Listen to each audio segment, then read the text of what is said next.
messages are difficult to translate, truly. I know that I'm reaching someone, and I know that it's specific, but I don't get details on how to deliver them.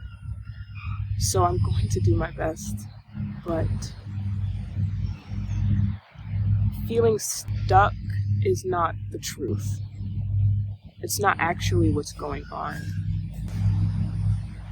When we feel trapped, it's more often than not that we're holding the key and we don't know it.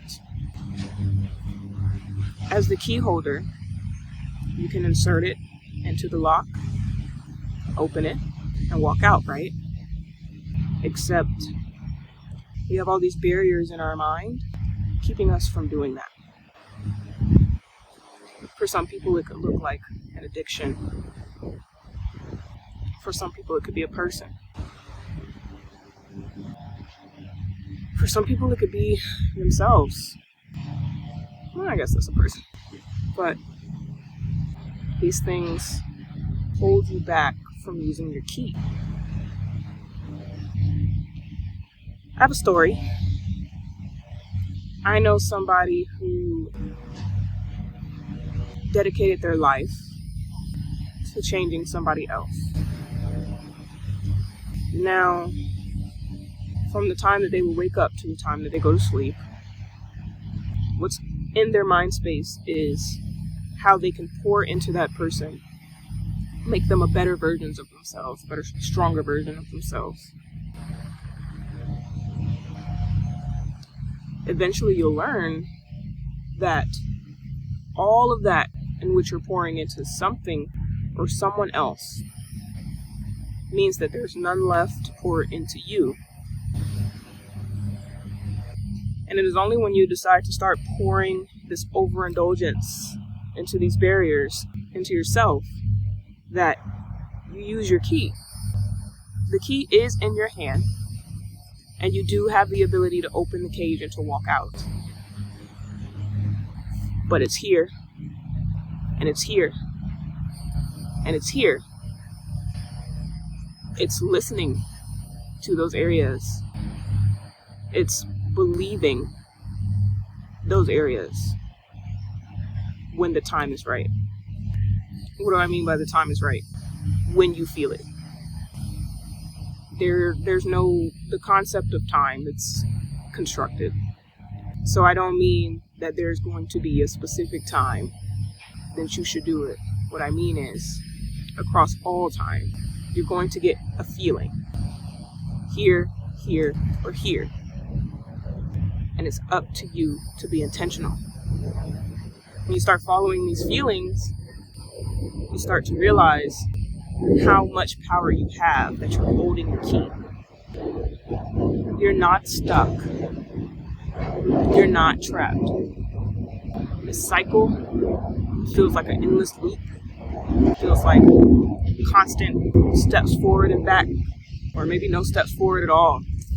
Maybe you feel like you're going backwards completely. The key is in your hand.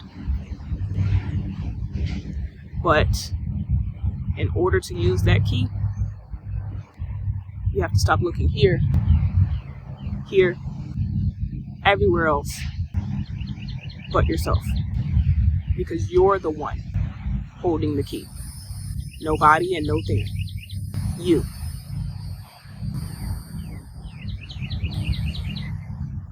You feel stuck because you're not using it. But using it also means once you walk out, you're walking away from the things keeping you stuck. You see how many decisions have to be made in order for you to leave, to stop being stuck. It may feel overwhelming, but it's like that. Once you decide, it's just like that. It's quick. You'll see things shift nearly instantaneously. Here, here, and here. You cannot control the world. You cannot control other people. You cannot control anything but your own reactions, your own decisions, your own thoughts, and your own beliefs. You see how you're holding the key? You are not stuck, you are not trapped. You have to walk out of the cage. You have to unlock the cage. I heard a beautiful quote today, that you'll regret not doing it more than the consequences of doing it. It was better than that, but that was the message. You will regret not using your key more than you will the consequences of using your key.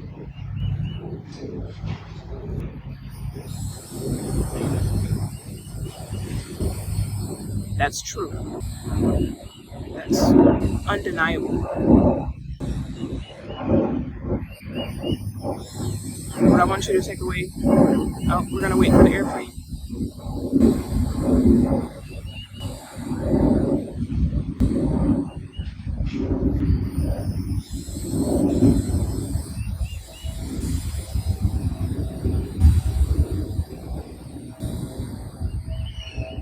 The message is that you're the key holder and you have to make decisions to walk out of that gate, out of that cage, out of that situation. We can get specific, out of that job, out of that relationship, out of that addiction.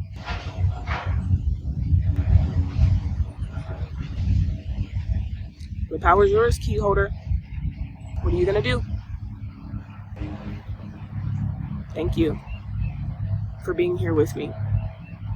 Thank you for listening. I truly hope the best for you. I truly hope that you get to follow your mind, your heart, and your gut. You deserve it. Bye.